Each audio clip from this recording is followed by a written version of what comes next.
Trent Cotchin, love him or hate him, he's a great player, but he's also very dirty. As you can see on Saturday night when the Adelaide Crows played the Richmond Tigers at home, you can see that Trent Cotchin was bumped by Taylor Walker and he decided to put his foot out. In regular speed it looks pretty well normal, but in slow-mo you can see that he's actually lifted his leg and kicked Taylor Walker.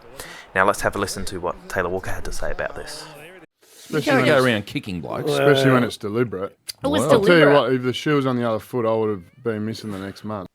Why you boring me? I'm right. In the 2017 prelim final between the Tigers and the Giants, you can see Trent Cotchin bump Dylan Shiel. Now Dylan Shiel did receive a bump from another player from Richmond, which ultimately sidelined him for the rest of the game. In the Tigers' defence, what they said was they were unable to determine whether the bump from Cotchin or the bump later was the one that made Dylan Shiel concussed. Ultimately, Trent Cotchin received no disciplinary actions stemming from this. After a free kick was awarded to St Kilda, Trent Cotchin also tackled Zach Jones around the neck, in my opinion, pretty dangerously, and threw him to the ground. The MRO decided there was no further action to be taken against Cotchin.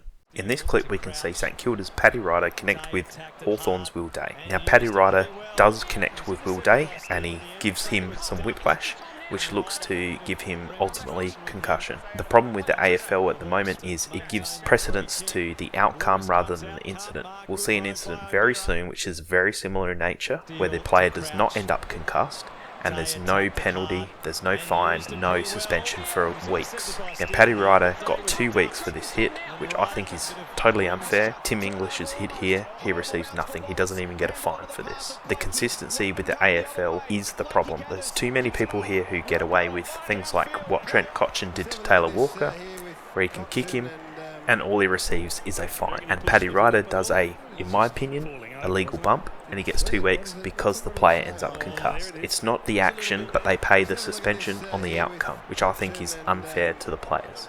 Finally, we'll look at Sydney Swans' Dan Hannebery hit on Michael Hurley, which ultimately he gets no suspension for. So the consistency in the AFL is out of control.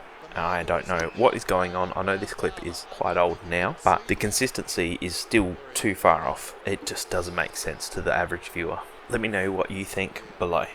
Thanks.